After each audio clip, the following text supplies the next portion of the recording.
spring has sprung, but I'm still catching up on all my winter allotment jobs. So I've got a bit of bed prep to finish off this morning before we do the allotment tour, where we'll see all the flowers that are starting to bloom.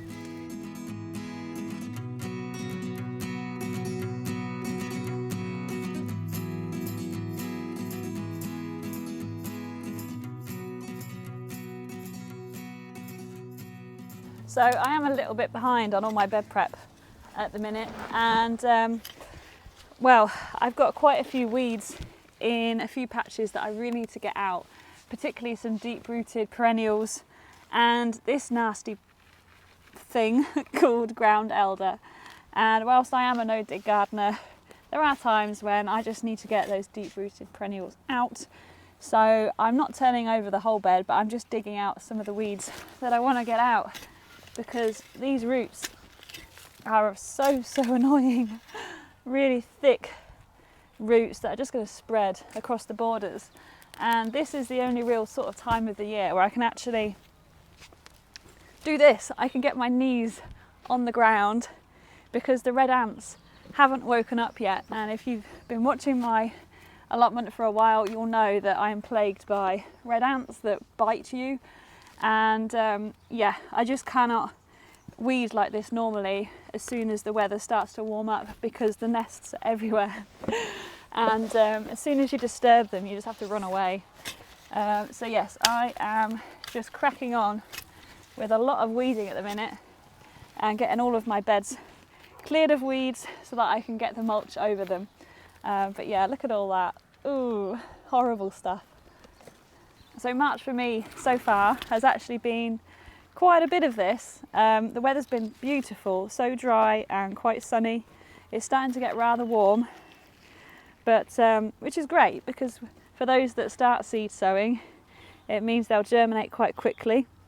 I haven't done a lot of seed sowing yet, and it means we can get on the ground while it's still soft and really easy to work.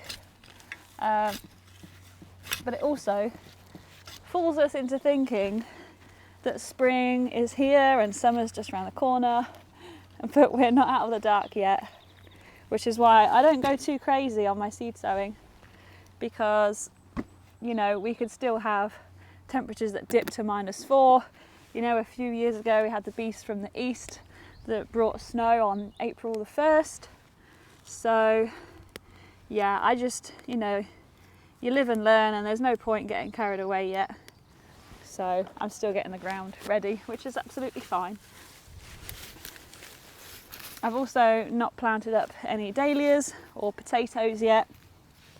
My dahlias I won't actually start until April, although most of them I have mulched this year.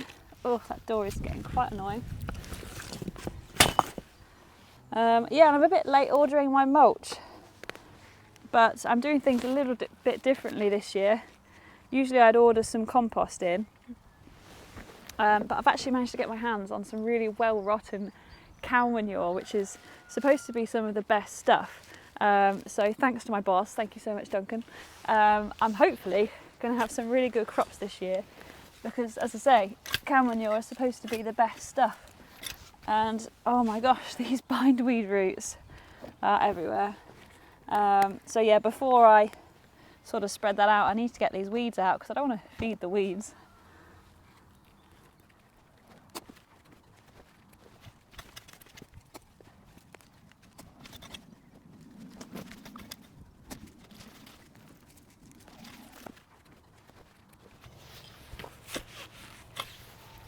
Now, unfortunately, this ground elder is going into the path as well.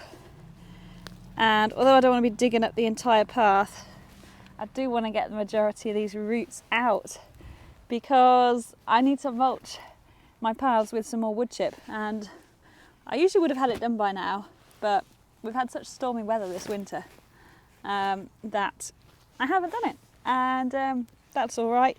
It just means I can get them thoroughly weeded before I do lay down that wood chip, which I get from a local tree surgeon, and he just dumps it here, and yeah, get to use it. So a bit of a win-win really.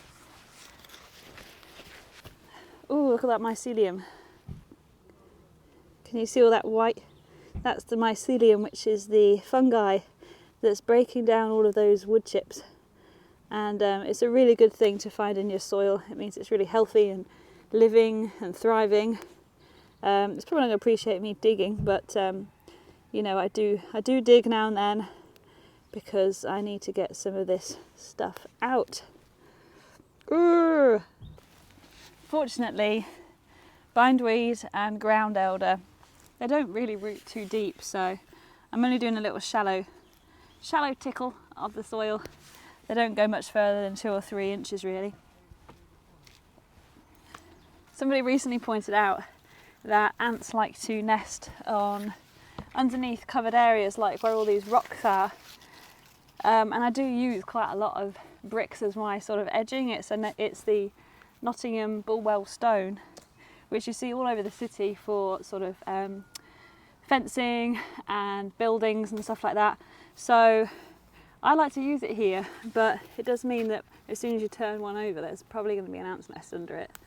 So it's probably not doing my populations any favours, but I do like the aesthetic, so it's kind of difficult for me to get rid of them.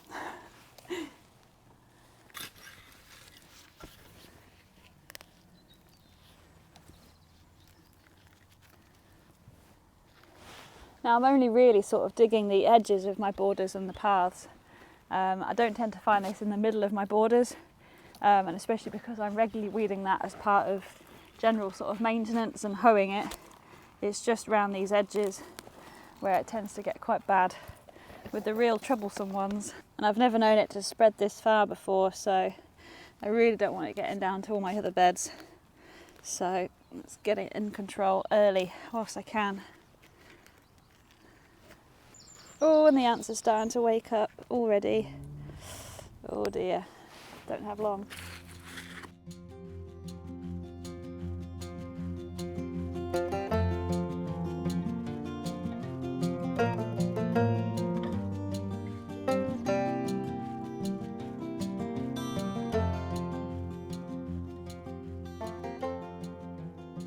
I then started to spread the cow manure all around the growing areas of my allotment, and I realised, you know, sometimes people ask me when's the best time to mulch, when should I put down my mulch, and the honest answer is whenever your beds are empty, whenever you can get hold of it and get it on your beds. But in reality it also depends on what sort of compost or mulch you want to use, because as I found out here, cow manure can be quite sort of sticky. Even when it is broken down, it can hold on to moisture so well that it can clump up, and it's quite hard to sort of spread and break up. So if you're using something like a manure, then I would suggest actually it's probably better to apply it either in the winter, before the winter, basically so that it's got time to break down and even out a little bit more until you really need the beds in spring.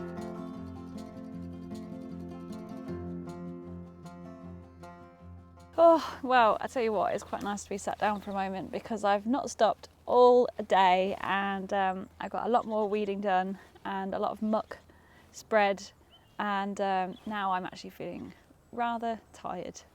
What time is it? It is 25 to 5 and it's still rather bright. The days are much longer now. In fact, next weekend is when the clocks spring forward, so we gain an extra hour, which means I can be here after work for quite a while, which is going to be great. Really looking forward to longer days, and I'm just really enjoying sitting down, to be honest. And enjoying the birds. They're visiting the feeder on the shed again, but I appreciate it's probably time I got on with the tour and showed you around the plot. It's the 24th, 23rd, 20-something of March. Down in the hedgerow outside my gate, all of the hawthorn leaves are starting to come out. And I only learnt last year that whilst these are quite young, they're actually edible. Let's have a look inside the plot. On this rather gorgeous day, it's been about 12 degrees, quite sunny and warm. Just what we need after all those storms that we had. And Grandma's border is starting to throw up lots of colour. And the roses are also shooting. I really hope we get quite a lot more blooms on these this year. And look what I've just spotted. We've got aphids already. Just scrub them off with my fingers. We haven't actually got the hoses on yet. The water's not been turned on. They usually do that around Easter time, so I guess that's April this year, is it? And if I just turn around, you can see the climbing rose has really got loads of growth on it. My gate, and we've got lots of primulas popping up all over the place. And in this bed, you'll see all of these. Well, it looks very weedy, but they're actually forget-me-nots. So I do let them grow somewhat. And the sedum is really shot up since last month. And we've got even more primroses. Really can't get enough of them, they're so cheerful. The Nepeta's also growing, and at the back there we've got lots of Honesty, which has those papery seed heads and nice white and pink flowers.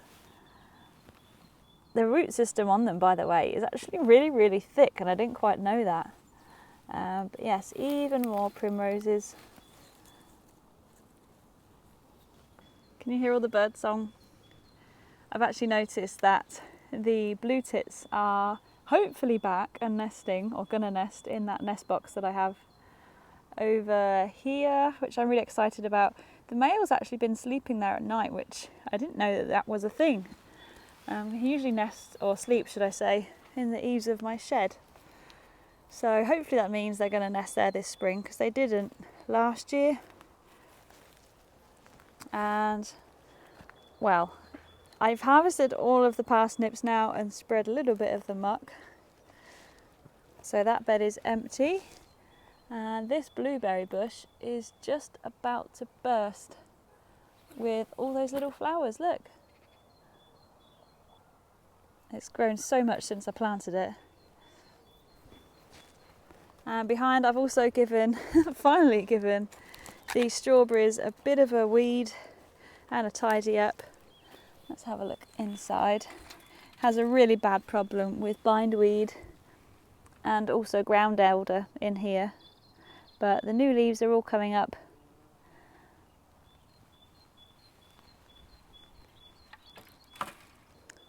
And further down, well, this is where my sweet corn bed was last year. That's had a little bit of a tidy and a bit of muck. As you can see, I've still got to spread it quite a bit. I've just sort of plopped it into place at the minute. And down here, just ignore the clutter at the back of the shed.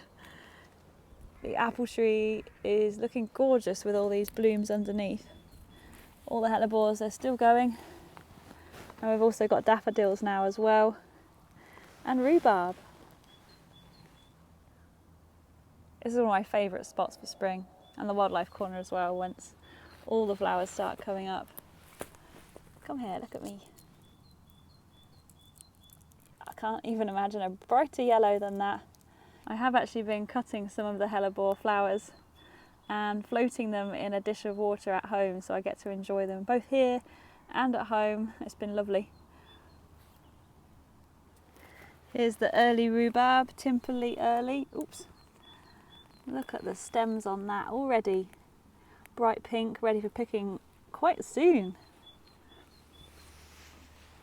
We've got lots of warm weather on the forecast actually, so this is all going to really shoot up in the next few weeks. I've also put lots of the manure around my rhubarb patch. So I've got another crown here and another one here. And those are both later varieties, but they really do need quite a lot of feed because they're hungry plants, as are the raspberries, which I've also thrown some mulch on.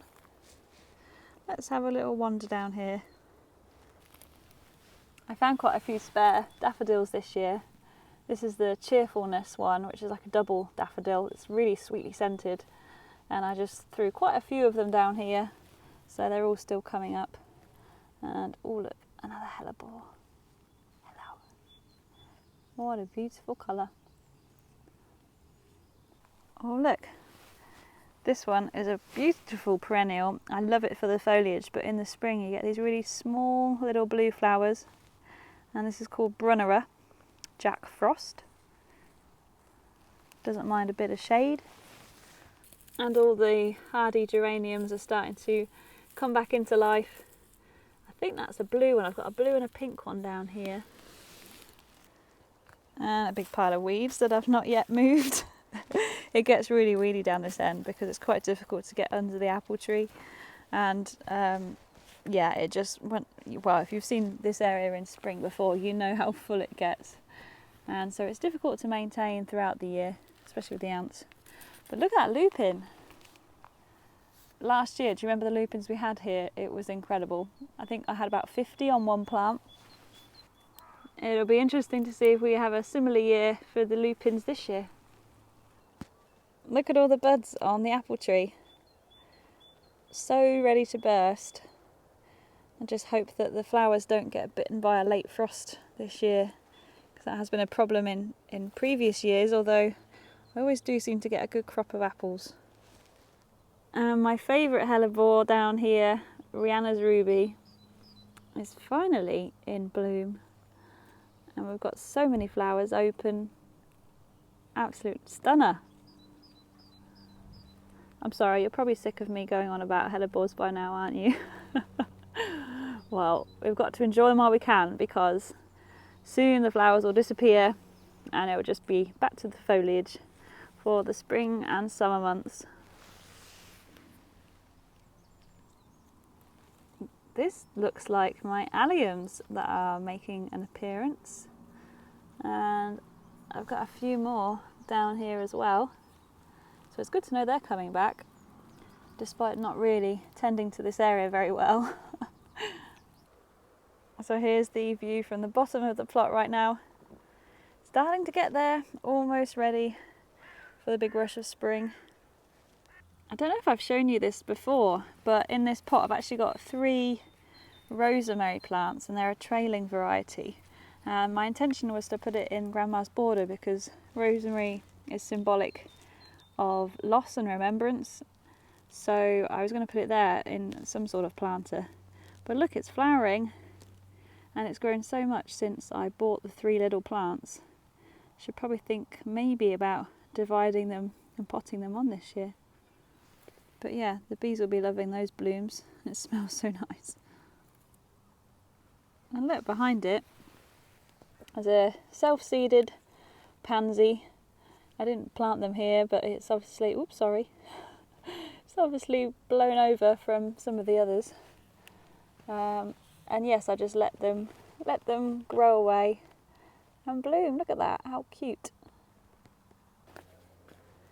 And at the side of the shed you might have seen my latest video where I mixed up the planting scheme in here, and it's all settling in well.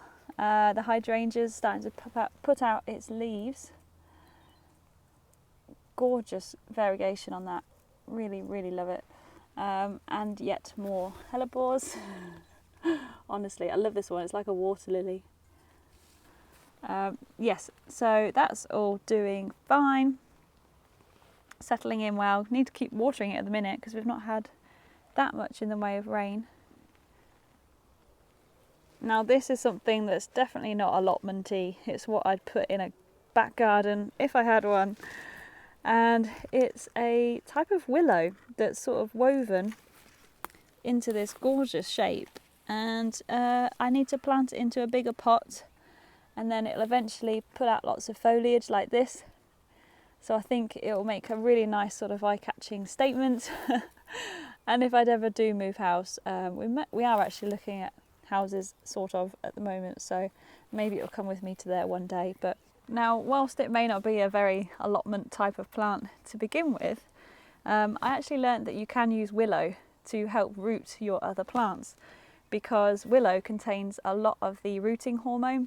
It grows really, really quickly, and they have a lot of big roots. And apparently if you take a little cutting of willow and bash it up with a hammer and stick it in some water with quite a few cuttings, then the water after a few days is going to contain a lot of that hormone. So you can then pour it onto your seedlings, or perhaps some cuttings or some propagations, and hopefully it should root quicker and be a lot stronger because of the rooting hormone. So yeah, I can actually use it here in quite an unusual way.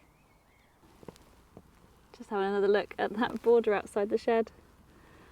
Oh, I'm so ready for everything to just burst into colour now.